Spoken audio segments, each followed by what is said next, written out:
Welcome back, team. We're going to get into talking about trapping defenses. Now, a lot of the time, defenses, you're thinking man-to-man or zone, depending on what stage or level of basketball you're playing or coaching. Sometimes a zone is more effective, sometimes it's not. We cannot forget about a trapping man defense. How does that work? Watch through the video. You'll find out 3 ways on how to play a trapping defense in a man defense. So the first thing we are going to remember to do in a man defense always is that you always need to have the proper rotation. When you're playing a man defense, if your offensive player you're guarding has beaten you, there needs to be help defense at the rim, at the basket, at the very least. And when that shifts over, someone else has to help that man out and rotate over. You can strategically look to trap at different times in the game and in different sets in the half court. So watch to the very end of the video and hear how you can do this really strategically to keep the offense always guessing of when they're going to get trapped. A trap is essentially when 2 players on the same team on defense corner the offensive dribbler and force them to make a turnover. Pressure, where they can't see a pass, they get a 5-second count, or they dribble off their leg or something like that. How you do a trap defense is this. A very common one that you'll see is when you trap off the first pass. And so what that does is, say Morant here is coming down, they have their offense set up in a 4 out, 1 in, okay? And Morant passes the ball to the wing. Jokic has the ball now, all right? What happens is this defender is gonna sprint over and follow that pass and look to trap the offensive player. Now I know what you're thinking. You're thinking, what about Morant? This is where the rotation comes in and is very important.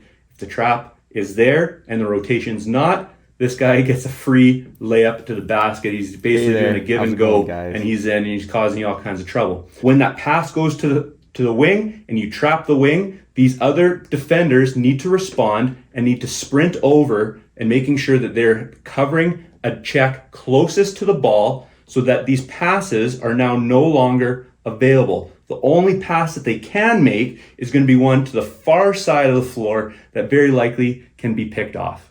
Another time you can trap when you're in a man defense is if you're playing against another team that has a really, really dominant big man down low, or even from the high post. And so essentially you're going to be double teaming the low post or high post, which is going to leave somebody else out open on the perimeter, but you're taking away their option to have their big man score on you.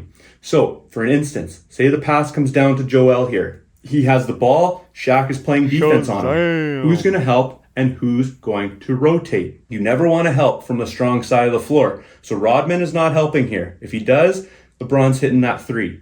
Okay, we also don't really want to help too far from help side. And so Iverson, he's also not really looking to do that. So lastly, the only person that can really help, okay, is going to be coming down from either one of these other 2 spots. The coach can decide who it's going to be, but you have to keep in mind that the weak side of the floor is very vulnerable in this spot. So if Bird goes down to double team that pass as it goes in, that leaves Zion here to be watching 2 guys. Is the guy going to cut? Is he going to pass to the wing, or is he passing it back out? If he does, then Bird needs to recover, right? Or Zion can get to that first pass, and now Bird comes and picks up Zion's check. One of the greatest spots to trap any opposing player when you're playing defense is the corner.